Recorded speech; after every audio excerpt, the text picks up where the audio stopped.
Oi galera, aqui é a professora Mirelle de Geografia e na aula de hoje nós vamos dar continuidade aos fenômenos climáticos que são intensificados por conta da interferência humana, ou seja, da interferência antrópica.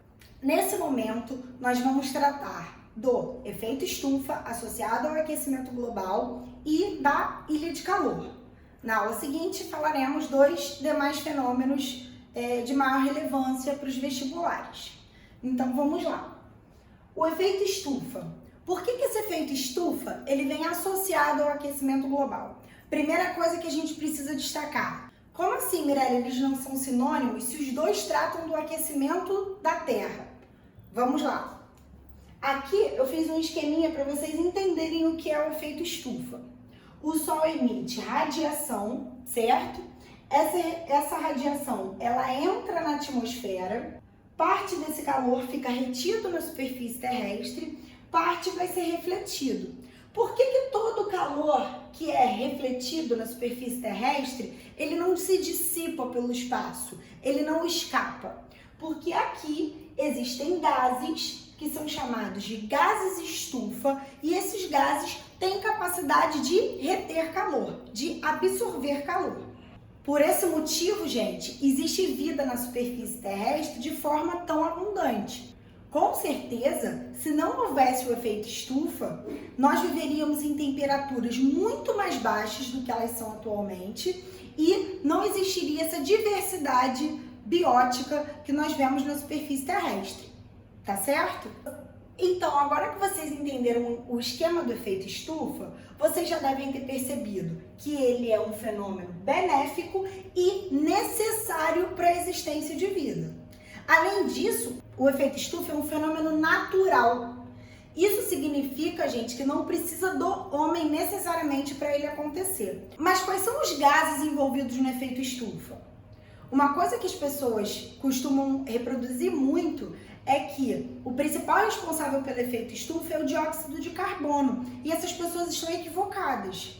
A água em suspensão na atmosfera, ou seja, a água em estado gasoso, é o principal responsável pelo efeito estufa natural que aquece a atmosfera. Assim, gente, além da água, nós podemos falar do dióxido de carbono, que é o famoso gás carbônico.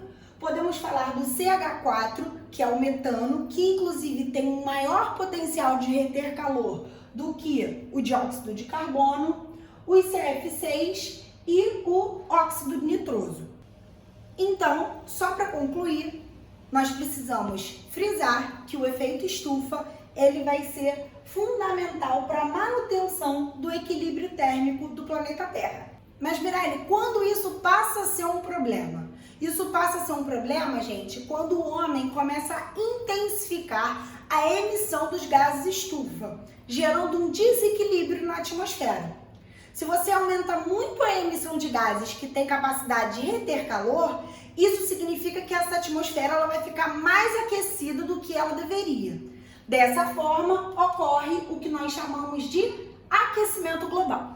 O aquecimento global, gente, ele é maléfico, ele é prejudicial. Por quê? Porque ele traz diversas consequências para a dinâmica, para o funcionamento do planeta. Então, vamos lá. Primeira consequência importante, aumento da temperatura do planeta, né, gente? Se você emite mais gases que têm capacidade de retenção de calor, consequentemente, a temperatura do planeta vai aumentar. E aí, esse aumento de temperatura vai gerar um desequilíbrio térmico. Os eventos climáticos atípicos, verões muito quentes, estações menos definidas, El Niño, Laninha, furacões, ciclones, etc, etc.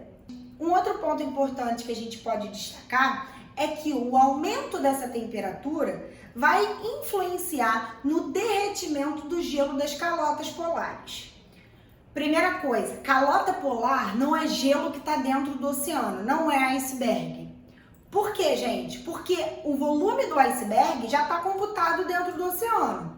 É só vocês pararem para pensar. Vocês põem um copo de Coca-Cola, põem gelo dentro dessa Coca-Cola. Quando o gelo derrete, a Coca-Cola transborda?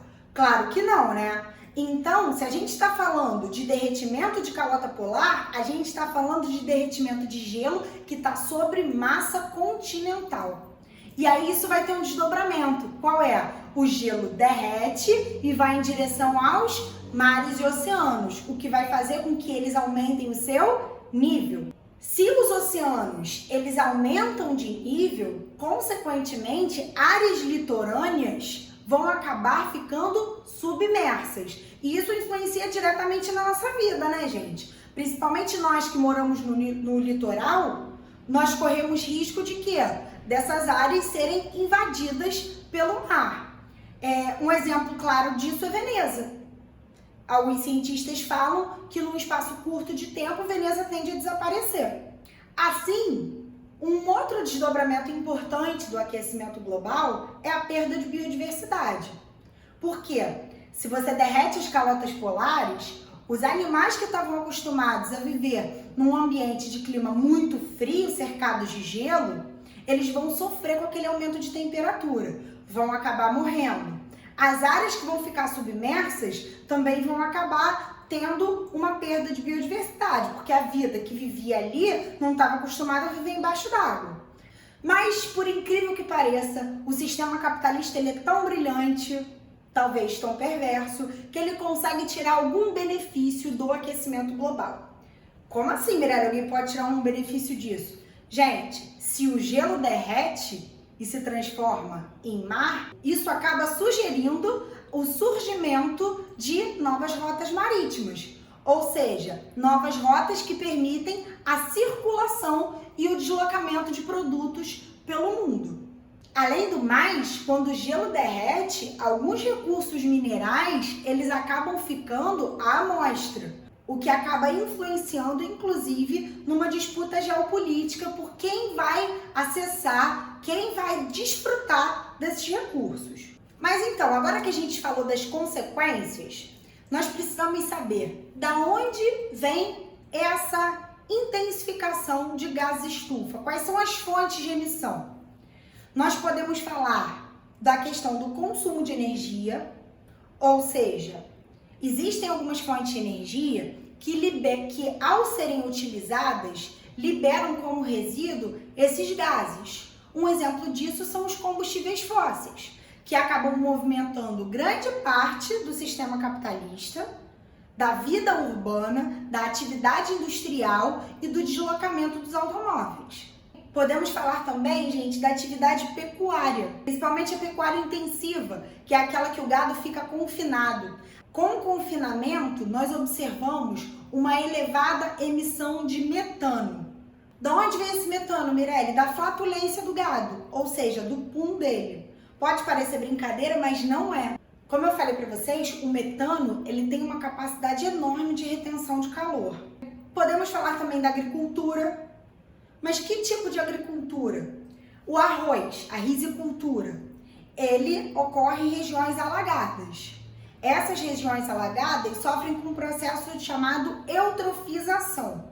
A eutrofização ela vai liberar metano por conta da decomposição de matéria orgânica, que também vai intensificar o efeito estufa. Por fim, gente, podemos falar também da questão da decomposição do lixo. Vocês sabem que a nossa produção de lixo é muito grande. A matéria orgânica decomposta também vai acabar liberando metano para a atmosfera. E nós podemos falar de atividades cotidianas, como, por exemplo, as residências, o próprio sistema de transporte, entre outros. E como a gente pode fazer para tentar reduzir essa emissão de gases estufa? Um primeiro ponto importante é tentar reduzir a dependência desses combustíveis fósseis, buscando fontes de energias limpas, que não emitam gases estufa ou que emitam menos. Mas essa preocupação com o aquecimento global, ela já foi discutida algumas vezes pelos países em convenções. A primeira convenção que se propôs efetivamente a botar o aumento da temperatura climática como um problema foi a ECO 92, ou a Rio 92, que aconteceu aqui no Rio de Janeiro, na região sudeste do Brasil. Foi a Convenção das Nações Unidas, Meio Ambiente e Desenvolvimento. Assim, essa convenção ela abriu portas para que 5 anos depois houvesse a retomada do assunto em Kyoto, no Japão. Houve uma convenção da ONU sobre mudanças climáticas lá, e essa convenção deu origem a um protocolo chamado de Protocolo de Kyoto.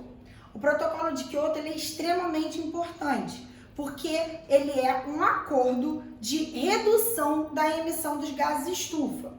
Esse acordo, a princípio, foi assinado por 141 países. Esse protocolo entrou em vigor em 2005 e os países centrais, principalmente aqueles que tinham uma maior responsabilidade sobre a emissão de gases poluentes para a atmosfera, assinaram um acordo, com uma exceção extremamente importante que o enfraqueceu: os Estados Unidos. Apesar de ter havido redução da emissão de gases poluentes, foi muito abaixo do que era esperado pelo Protocolo de Kyoto. Assim, gente, recentemente, em 2012, houve um encontro chamado Cúpula Climática na França, na qual a maior parte dos países do mundo assinaram o que a gente chama de Acordo de Paris, inclusive os Estados Unidos. Qual o problema? É que, pouco tempo depois desse acordo entrar em vigor, o governo norte-americano mudou do democrata Barack Obama para o republicano Donald Trump, e o Trump, em nome do desenvolvimento econômico do país, disse que revogaria a entrada, o compromisso dos Estados Unidos com o Acordo de Paris, justificando que isso seria um entrave para o crescimento, a expansão da indústria e da economia norte-americana de uma maneira geral. Vamos agora para o segundo fenômeno, que é a ilha de calor. A ilha de calor, ela vai refletir o aumento dos índices de poluição e temperaturas nas zonas centrais da mancha urbana. Como assim, Mirelle? Observem aqui esse esquema que eu fiz. Essa linha preta, ela vai sugerir a delimitação de uma mancha urbana, ou seja, de uma porção do espaço urbano, de uma cidade. Essas linhas pontilhadas vermelhas, elas são o que nós chamamos de linhas isotérmicas. O que são linhas isotérmicas? Ao longo de todo o seu percurso, elas possuem a mesma temperatura. Mas se vocês repararem, conforme nós vamos caminhando para o centro desse esquema, as temperaturas elas vão alternando, elas vão aumentando de 27 graus para 29 graus, 31 graus, ou seja, essa área central ela vai ter uma temperatura muito mais elevada do que essa área periférica. Qual a justificativa para esse aumento de temperatura, Mirelle? A ilha de calor. E quais são as causas dessa ilha de calor? Primeira coisa, gente, urbanização. Ilha de calor é típica de espaço urbano. E quais são os elementos do espaço urbano que favorecem esse aumento de temperatura local, microclima urbano? Primeira coisa, o fenômeno da verticalização. Por quê? Porque a verticalização, ela é a construção de forma vertical no espaço urbano. Essa construção vertical, quando ela é muito intensa no formato de prédios, edifícios, ela vai dificultar a circulação do ar. E vocês sabem que na cidade, pela intensa existência de automóveis e indústrias, a emissão de gases estufa, que a gente acabou de falar, é muito grande. Mas peraí, Mirelle, o que é efeito estufa tem a ver com ilha de calor? Gente, gás estufa é aquele gás que tem capacidade de retenção de calor. Se a gente está falando de uma ilha de calor, a gente está falando de uma porção que tem um aumento da temperatura. Se a emissão desses gases nessa área é muito grande e esses gases não conseguem circular, eles tendem a ficar cada vez mais concentrados, o que vai gerar um aumento da temperatura, ao mesmo tempo que também vai gerar uma concentração da poluição, o que vai ser extremamente problemático do ponto de vista respiratório para as pessoas que habitam aquele espaço. Nós podemos falar também da retirada de vegetação. Vocês lembram que a vegetação ela faz a evapotranspiração? A evapotranspiração vai emitir umidade para a atmosfera. Consequentemente, a atmosfera úmida vai causar chuvas, a água faz a regulação térmica e impede que as temperaturas variem muito. Se você juntar a retirada da vegetação com o excesso de asfalto e concreto que existe no espaço urbano, já que o asfalto e o concreto eles têm calores específicos muito baixos e elevado potencial de retenção de calor, você vai entender por que todos esses elementos favorecem esse microclima local. Muitos espaços urbanos, inclusive, gente, contam com baixa arborização. Então, até os espaços sombreados, eles são reduzidos. Por fim, a gente pode falar de uma questão que está também associada ao asfalto, que é a impermeabilização dos solos. Solo impermeabilizado tem baixa taxa de infiltração, que vai comprometer o ciclo hidrológico, e esse ciclo hidrológico comprometido, por sua vez, vai causar chuvas mais finas, mais espaçadas, reduzindo a umidade de ar na atmosfera. Então é isso, galera. Finalizamos nossa aula por aqui. Na próxima aula nós voltamos para falar sobre chuva ácida, inversão térmica e destruição da camada de ozônio. Espero vocês lá!